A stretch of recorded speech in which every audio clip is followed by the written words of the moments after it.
Hi guys, আমি কিভাবে হাঁসের মাংস রান্না করি সেটা আপনাদের সঙ্গে শেয়ার করলাম।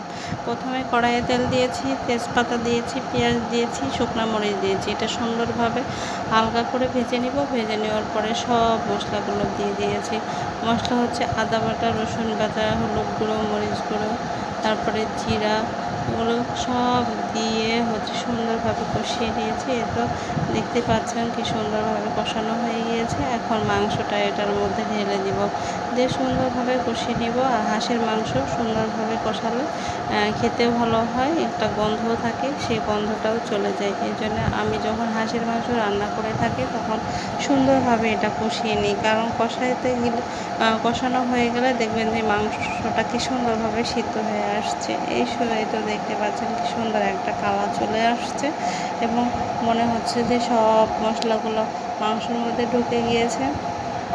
এভাবে মাংস রান্না করলে খেতেও ভালো লাগে, গন্ধটাও দূর হয়ে যায়। বিশ্বাস করেন, আমি সবার হাতে হাঁসের মাংস রান্নাটা খেতে পারি না।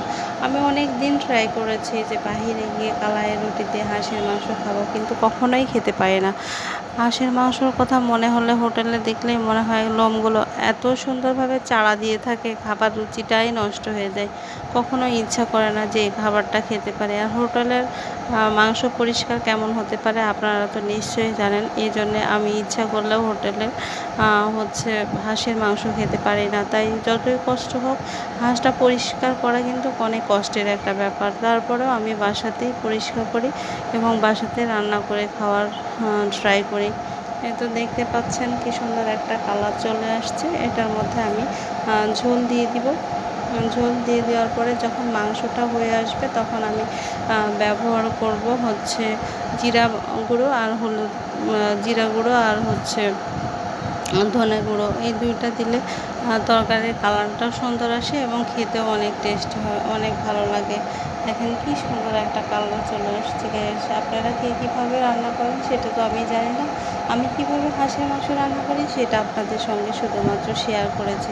অনেক কিছু শেয়ার করতে ইচ্ছা করে কিন্তু শেয়ার করতে পারি না। তো কালকে একটু সময় পেলাম, শুক্রবার ছিল, তো মনে করলাম একটু মাংস রান্না করব, তাই ভিডিওটা করেছি, করে আপনাদের মাধ্যমে শেয়ার করলাম। আর আমি পুঁই শাক ভাজি করব আর কাঁকরোল ভাজি করব। এটা দিয়ে আজকের মতো চালিয়ে নিব।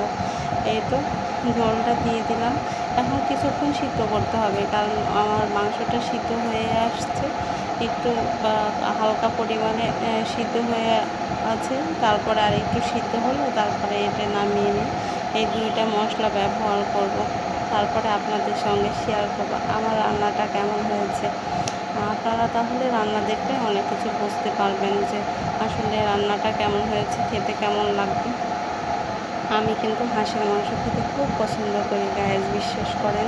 কিন্তু আমি হাঁসের মাংস পছন্দ করলে সবার সঙ্গে খেতে পারি না, সবার বাসায় গিয়ে খেতে পারি না, হোটেলে খেতে পারি না। এই জন্যে যতই কষ্ট হোক তারপরে বাসায় রান্না করার চেষ্টা করি। হয়তোবা সবসময় সময় হয়ে ওঠে না, তারপরে মাঝে মধ্যে যখনই মনে হয় একটু রান্না করব তখন অনেক পরিশ্রম করতে হয় হাঁসের মাংস রান্না করতে গেলে। তাই দেখুন কি সুন্দর একটা কালার চলে এসছে, নিশ্চয়ই খেতে ভালো লাগবে। আর আমার রান্নাটা সবাই অনেক অনেক পছন্দ করে গাইস, বিশ্বাস করেন। তো এই তো কালার দেখে আপনারা কমেন্টস করে জানাবেন যে আমার রান্নাটা কেমন হয়েছে।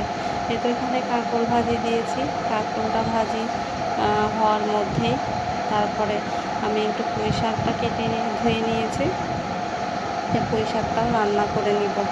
আর সবাই ভালো থাকবেন, আমার জন্য বেশি বেশি দোয়া করবেন। ভিডিওগুলো ভালো লাগলে একটা শেয়ার করে দিবেন। আপনারা